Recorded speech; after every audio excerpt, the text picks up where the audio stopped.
E um recente estudo lançado pela KPMG, uma das maiores empresas de auditoria do mundo, mostrou quais são as maiores preocupações das empresas atualmente. Por exemplo, 76% das companhias brasileiras divulgaram informações referentes a ESG. É uma alta de 12% em relação à edição desse estudo anterior, evidenciando a maior preocupação com transparência.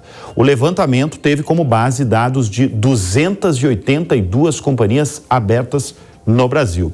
E para falar mais desse assunto, nós vamos receber dois executivos da KPMG, o Sidney Ito, que é sócio em riscos e governança corporativa da KPMG, e a Fernanda Alegretti, sócia diretora da KPMG, ambos responsáveis pelo estudo. Sidney e Fernanda, muito obrigado pela presença aqui no Business. Vou começar com você, Sidney. Qual é, afinal, a demanda mais comum, mais falada aí dos empresários brasileiros hoje? Okay. Primeiramente, muito obrigado aí pela oportunidade desse debate.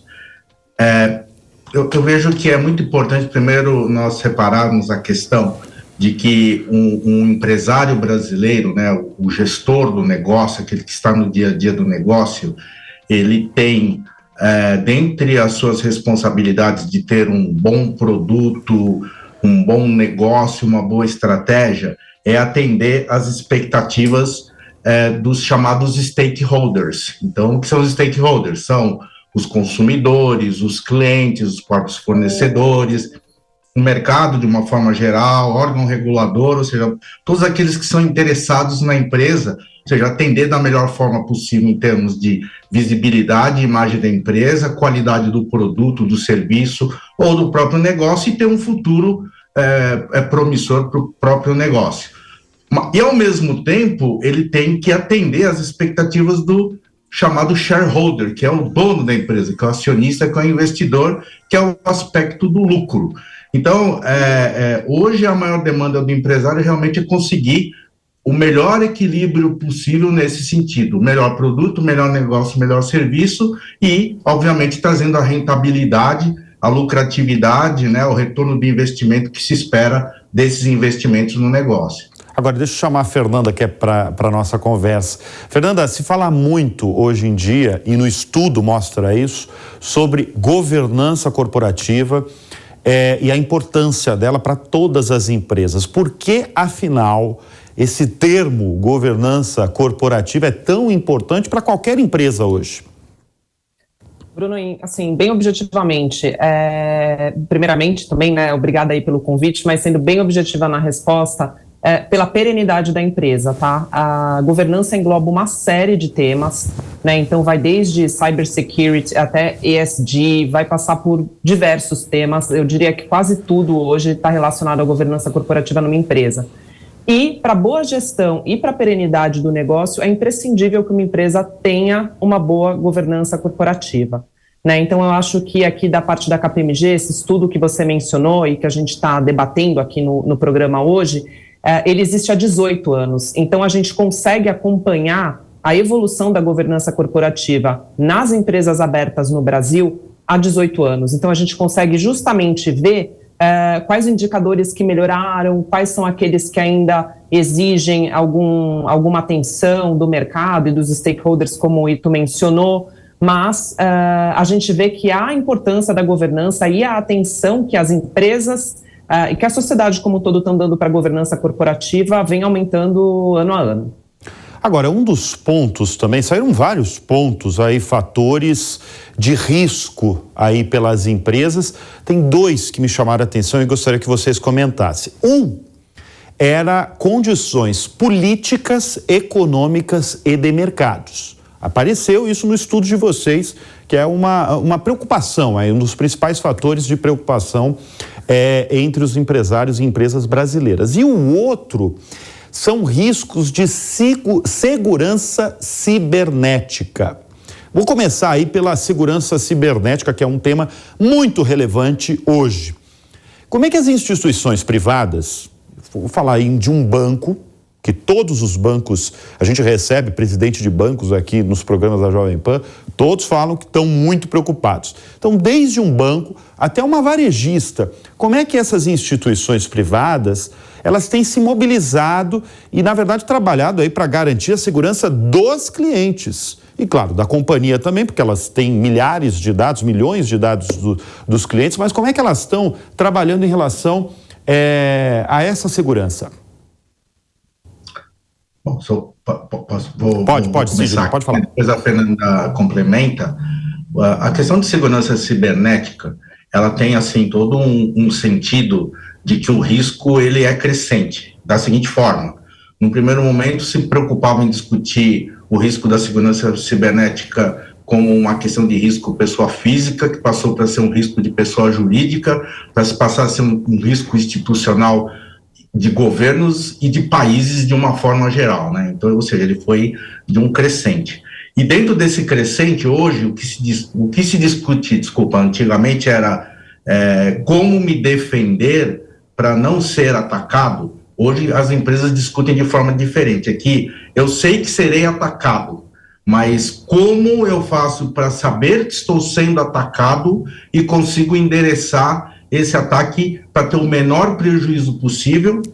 E hoje o que o regulador ele acaba exigindo é que, além disso, você comunique imediatamente ao mercado para se saber o tamanho do dano, ou seja dano o financeiro para a própria empresa, mas o dano de vazamento de informações ao mercado. Ou seja, então, esconder nunca, né? Você tem que imediatamente informar todo mundo que você está sendo atacado, né?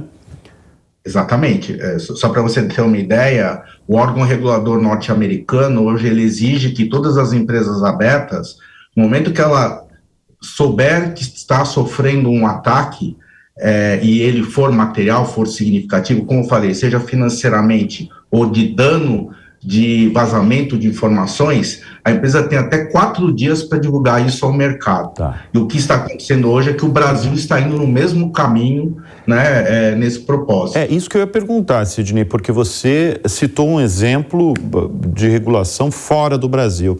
Como é que está o Brasil nessa questão, até mesmo regulatória, nesse assunto de segurança cibernética? Nós estamos muito atrasados, nós estamos aí perto aí dos países mais avançados nessa área. Como é que está o Brasil nesse quesito? Não, isso é um bom ponto de discussão, porque o Brasil ele está bem avançado em termos de regulação, até porque ele criou já há algum tempo a Lei Geral de Proteção de Dados, não é? Ou seja, de realmente as empresas serem responsáveis por administrar os dados pessoais ou corporativos, né? Seja de pessoa física, seja de pessoa jurídica, e hoje já existe todo um processo de punição a quem não cumpri-lo adequadamente. Junto com isso vem a própria regulação que eu comentei, que os reguladores brasileiros estão trabalhando num processo de uma exigência muito similar à norte-americana em divulgação, quando houver um próprio vazamento em si. E recentemente, no final do ano, o governo brasileiro criou um comitê de segurança cibernética. Ele ainda está sendo desenvolvido. Então eu vejo assim que o processo segue de forma tão significativa no Brasil como nos demais países. Então é uma tendência de preocupação para todos. Então, como você comentou, um banco, um varejo que vende de forma online e qualquer outra transação, a questão cibernética vai ser cada vez mais crescente em termos de segurança, porque junto com ela vem a questão da inteligência artificial, vem a questão da digitalização, da inovação tecnológica. Então, junto com ele vem todo o risco cibernético, então por isso que todo esse arcabouço regulatório vai sendo seguido. Fernanda, você que acompanhou aí esse estudo e viu os problemas, as demandas das empresas, dá para afirmar que nós vivemos um momento aí de maior controle interno das empresas, isso no mundo todo, mas no Brasil também? Bruno, com certeza, eu ia até mencionar um dado aqui, a gente tem um outro estudo, né, da KPMG, que é feito pelo nosso Instituto de Governança Corporativa, que é o ACI Institute, que a gente analisa os riscos divulgados pelas empresas abertas, tá? Então, só para a gente ter uma ideia aqui de como esse tema ganhou proeminência nos últimos anos, o risco de tecnologia e cybersecurity passou de 34%, né, mencionado por 34% das empresas em 2019, para 80% na última edição do estudo. E aí a gente está falando da mesma amostragem desse estudo de governança corporativa. Então, em média, aí 280 empresas abertas no Brasil, tá? Então, só para a gente ter uma ideia de como esse tema ganhou proeminência. E como o Ito mencionou, eu acho que cada vez mais a tecnologia e cyber vem englobando mais temas, né? Então, aí tem inteligência artificial, vai ter realidade virtual, enfim, cada hora a gente vê surgir um novo tema relacionado à tecnologia e os riscos, evidentemente, vão aumentar da mesma forma que as oportunidades vão aumentar também, né? Então, são duas coisas que eu acho que são indissociáveis, né? Então, quanto mais oportunidade você tem, você também vem aí imbuído diversos riscos com essas novas tecnologias e oportunidades que surgem no mercado. Agora, a gente está falando de controle interno, de governança corporativa, a Fernanda falou de inteligência artificial, estávamos falando de segurança cibernética, de todos os temas, e tem vários outros temas que apareceram aí no estudo de vocês, né? O que mais surpreendeu vocês em relação a essa demanda que a gente está falando mesmo dos empresários e empresas brasileiras? Quem fala primeiro aí? O Sidney? Vai lá. Posso ir, Fernando? Eu vou falar primeiro. Pode falar, Sidney. Um item que não é surpreendente, mas vale a pena citar, é a questão que nos últimos anos, você falou, né, que o risco mais citado é relacionado à questão do risco econômico e financeiro. Isso.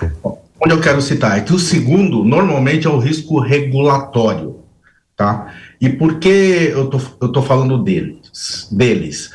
Porque o sucesso de um país, né, e dentro do mundo corporativo, é como um país ele administra essa questão de separar ou como administrar de forma separada esses dois riscos.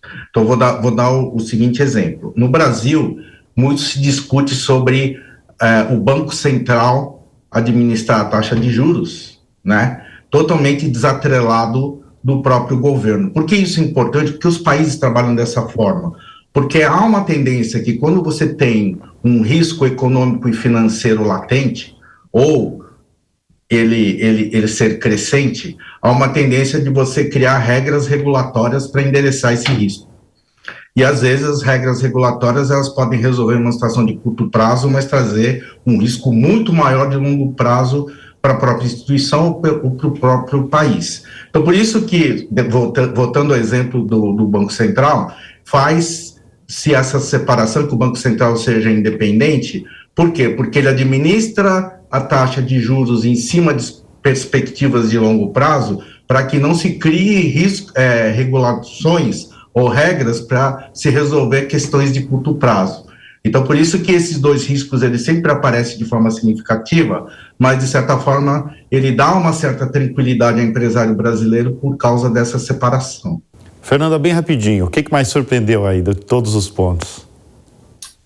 Eu acho que diversidade, Bruno, é uma questão que a gente vem acompanhando há algum tempo, né? Então, aí eu me refiro não só à diversidade de gênero, mas também a diversidade etária, de formação do conselho de administração, das expertises ali que compõem o board, né?